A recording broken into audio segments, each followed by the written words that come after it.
Hi, it's Mandy from Little People Nutrition.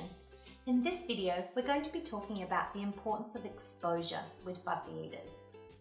For many reasons, children might feel anxious around food, yet forcing them to try something will simply not help in the long run. Children need to feel calm and safe around food, and exposing them to a variety of foods regularly is an effective long-term method for building trust with food and eventually trial. So what does exposure mean?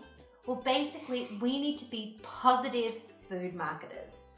Like traditional marketers who submissively and actively saturate our lives with messages about products, we need to saturate the food environment of our children with positive interactions and associations with food. This will build their trust and their sense of control in their food environment. Exposure works in so many ways, and today I want to give you a few examples of how you could expose the children to positive food relationships in your childcare. The first one is to repeatedly serve a food, even as many as 15 times.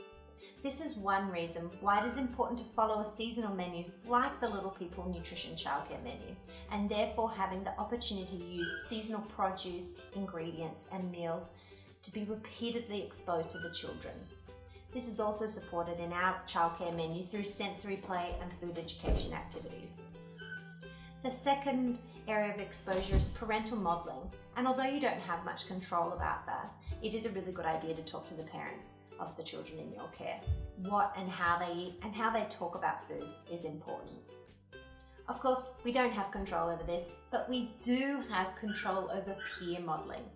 Friends and family, and you as educators. How we talk about food, our relationship with food, and also, of course, how we eat food. So reminders about how we talk about food is that food is to fuel our body and give us energy. Food is not related to emotion. Food is not related to reward.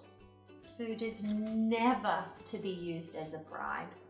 And food is never to be used as a punishment. If a child is playing up at mealtime, the food shouldn't be used as the disciplinary tool. It is the behaviour that needs to be addressed. Another great way of exposing children to food in a positive way is eating together. And I don't see it that often at childcares, but I would love if one of the carers could eat with the children to model how to eat and to talk about what the food is, what it feels like, what it tastes like. It's just so important. Another way of exposing is shopping for foods. We often set up shops in a childcare environment, but wouldn't it be great if there was real food, canned food, real produce? Or if you're able to, perhaps you can take them on an excursion to a real supermarket. One of my favourite ways of exposing children to food in a positive light is through cooking and preparing foods. The sensory appeal to children is indescribable, and even more so to children who have sensory needs. Children can feel safe to explore, touch and feel the foods, and they don't have to eat it.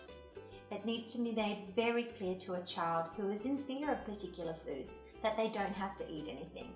They are here simply to play and explore. There are suggestions in our childcare menu of food education activities for cooking and food play, but really any food or ingredient can be brought into the classroom to explore. The final example of exposure is gardening, from the seed to the table. And it really can be as simple as popping a seed on a cotton wool ball and watching it sprout. Or perhaps you want to plant it in a transparent container and watch the root grow. It's a really great way to connect children to where their food comes from, because today often we just get things from the supermarket. The joy of growing really is phenomenal. Thanks so much, guys.